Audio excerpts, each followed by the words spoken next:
ቅዱስ አሐዱ አምላክ። ድርሳነ ገብርኤል ዘመጋቢት። አንድ አምላክ በሚሆን በአብ በወልደ በመንፈስ ቅዱስ ስም አምነን ባለመለየት በሦስትነት ያለ ከመታሰብ የረቀቀ ባህሪ በመሆን ያለ ያበደረው ማን ነው? የተከፈለውስ ማን ነው? ያወቀው ያየውስ ማን ነው? የሚያዘው ማን ነው? የተራበውን የሚመግብ የተጠማውን የሚያጠጣ እሱ ነው። መስገድና መገዛት ከእኛ ዘንድ ለእርሱ የሚገባው ለእኛም ከእርሱ ዘንድ ምሕረትና መልካም ነገርን መለመን ይገባናል። በመጋቢት 19 ቀን የሚነበብ የቅዱስ ገብርኤል ድርሳን ይሄ ነው። ልመናው አማላጅነቱ ከወዳጁ ከሕዝበ ክርስቲያን ጋር ይሁን ለዘላለሙ አሜን። ዓለም በተፈጠረ በስድስተኛ ወር ይኸውም 5500 ዓመት ነው። ከልጅ ልጅ እወለዳለሁ በደሜም ቤዛ እሆንሃለሁ ብሎ ለአዳም ተስፋ እንደሰጠው ሳጥናኤል በካደ ጊዜም በመልካም ታዛዥነቱ ስለ ጸና ሊቀ መላእክት ያደረገው እግዚአብሔር ገብርኤልን ያን ጊዜ እግዚአብሔር ላከው። ቀድሞ ግን በመላእክት ማዕረግ መጨረሻ ነበረ። ወደ ገሊላ ክፍልም ወደ ናዝሬት ፈጥነ ሂድና ለድንግል ማርያም ከሷ ሰው መሆኔን የምስራች ንገራት፣ ከሴቶች ሁሉም እሷን መርጫለሁና አለው። ከጌታም ቃል ይህን በሰማ ጊዜ ፈጽሞ ደስ አለው። ስለ ርኅራኄውና ሰውን ስለመውደዱ በአዳም መዋረድ አስቀድሞ እንደተናገርን እያዘነ ይኖር ነበርና፣ ስለዚህ እንደሱ ለሌሎች መላእክቶች ያልተሰጠ ይህን ታላቅ ጸጋ እግዚአብሔር ለሰጠው የሐዘን ዋጋው ደስታን ማግኘት ነውና፣ ተወዳጅ ለሆነ ለዚህ መልአክ ከባልንጀሮቹ መላእክት ይልቅ ደስታና ክብር በእውነት ይገባዋል። የልብም ደስታ መለኮቱ ደስ የተሰኘ ፊት ነው ብሎ መጽሐፍ እንደተናገረ የፊቱ ብርሃን ወደ ልብ ደስታ የሚመራ፣ ሰለሞንም ልብ ከተደሰተ ፊት ይበራል፣ ልብ ካዘነም ፊት ይጠቁራል ብሎ እንደተናገረ ለባሕዊ ኤፍሬም በረቡዕ ቀን በተናገረ ውዳሴ እንዳመሰገነው የሰራዊትን ጌታ በወለደችው በድንግል ፊት በታላቅ ክብር ባየው ጊዜ እንዲህ ብሎ እንዳመሰገነው ደስተኛ የምትሆን ባለምስራች ገብርኤል ሆይ የተሰጠ ክብር ታላቅ ነው። ወደ እኛ የመጣ የጌታችን ልደት ሰበክህልን። ለማርያም ድንግልም ያለመለወጥ ትወልጃለሽ ብለህ ነገርካት። ወደ ቀድሞ ነገራችን እንመለስና እመቤታችን ማርያም በቤተ ዮሴፍ ሳለች ለቤተ መቅደስ መጋረጃ ከሐር ጋር ወርቅ ትፈትን ነበረ። አንድ ቀን ከናዝሬት ጉድጓድ ውሃ ልትቀዳ ተነስታ ሄደች። ሊቀ መላእክት ቅዱስ ገብርኤል ወረደ። እግዚአብሔር ያከበረች ንጽሕት ቅድስት ሆይ ሰላምታ ይገባሻል አላት። እሱም ከአንቺ ጋር ነው፣ በእግዚአብሔርም ዘንድ መወደድን አገኘሽ፣ ከሴቶችም ሁሉ አንቺ ትበልጫለሽና። እመቤታችን ማርያምም የተናገራትን በሰማች ጊዜ ማን እንደተናገራት ለመረዳት ወደ ቀኝና ወደ ግራ መለስ ብላ ተመለከተች። ማንንም ያየችው የለም። ታላቅ ፍርሃት አደረባት። ማረጓን ትታ ወደ ቤቷ ተመለሰች። ሐርንና ወርቅንም ትፈትል ጀመረ። ዳግመኛም ተገልጦ ማርያም ሆይ በእግዚአብሔር ዘንድ ባለሟልነትን አገኘሽ፣ የእግዚአብሔርን ቃል አንቺ በመንፈስ ቅዱስ ትጸንሻለሽ። ማርያምም መልሳ ለቅዱስ ገብርኤል እንዲህ አለችው፣ ወንድ የማላውቅ ይሄ እንደምን ይሆንልኛል አለችው። ቅዱስ ገብርኤልም አንቺ የምትወልጂው ሴቶች እንደሚወልዱት አይደለም፣ መንፈስ ቅዱስ ያድርብሻል፣ የልዑል ኃይልም ይጋርድሻል አላት።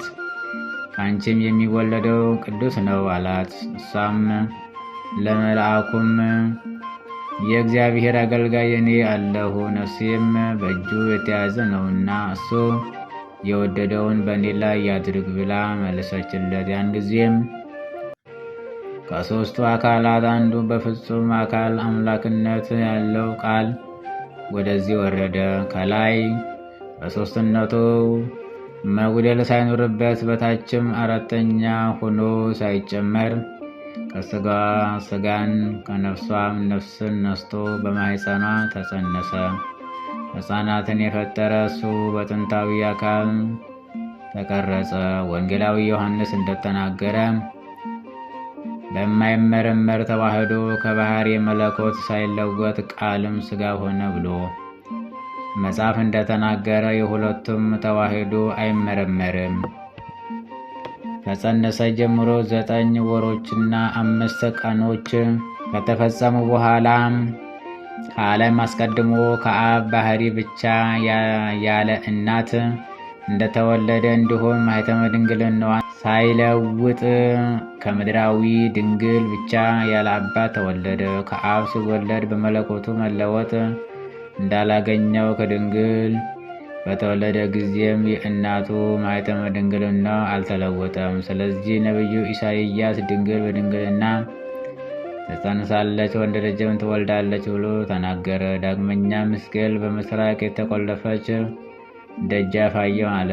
ከኃያላን ጌታ በቀር ሌላ የገባባት የሌለ፣ እሱ ግን እንደተቆለፈች ገብቶ ወጣ።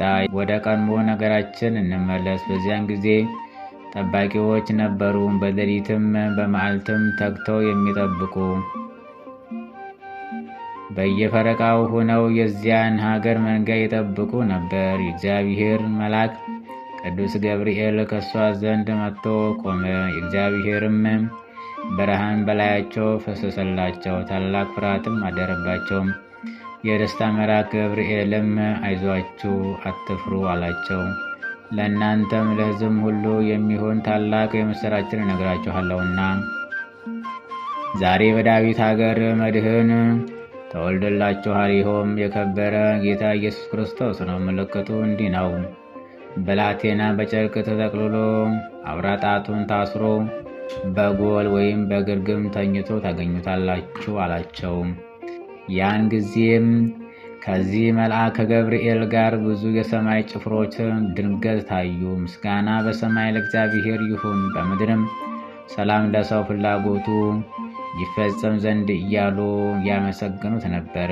የመላእክት ማኅበርም ከጠባቆች ጋር አንድ ሆነው በአንድ ቃል አንድ ምስጋና አቀረቡ። መላእክትም ከነሱ ወደ ሰማይ ከወጡ በኋላ ጠባቆች እርስ በራሳቸው እንዲህ ተባባሉ፣ ኑ እስኪ ቤተልሔም እንሄድና ወዲያ ወዲህ እያልን እግዚአብሔር የገለጠልንን ይህንን ነገር እንረዳ። ፈጥነው ሄዱና ማርያምንና ዮሴፍን ሕፃኑንም በጎል ተኝቶ አገኟቸው። ባዩትም ጊዜ የነገሯቸው ስለዚህ ሕፃን እንደሆነ አወቁ። የጠባቆችን ነገር የሰሙ ሁሉ አደነቁ።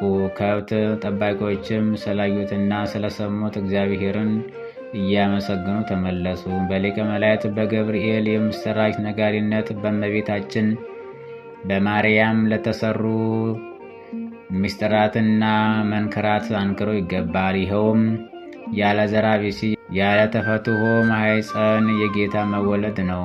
ባል እንዳገባች ሴት ከድንግል ጡቶች ዘመኖችን በሚያሳልፍ ሕፃን አፍ የወተት መፍሰስ ነው። እግዚአብሔር የመረጣቸው ናቸው ለተባሉ ለመቅደስ ካህናት ያልተደረገ ለከብት ጠባቂዎች ሰማያዊ ምስጢር መገለጥ ነው። ከፋርስ ሀገር እስከ ቤተልሔም ድረስ በኮከብ መታየት የጥበበኞች መመራት ነው። ጸሎቱና በረከቱ ከሕዝበ ክርስቲያኑ ጋር ለዘላለሙ ይኑር አሜን።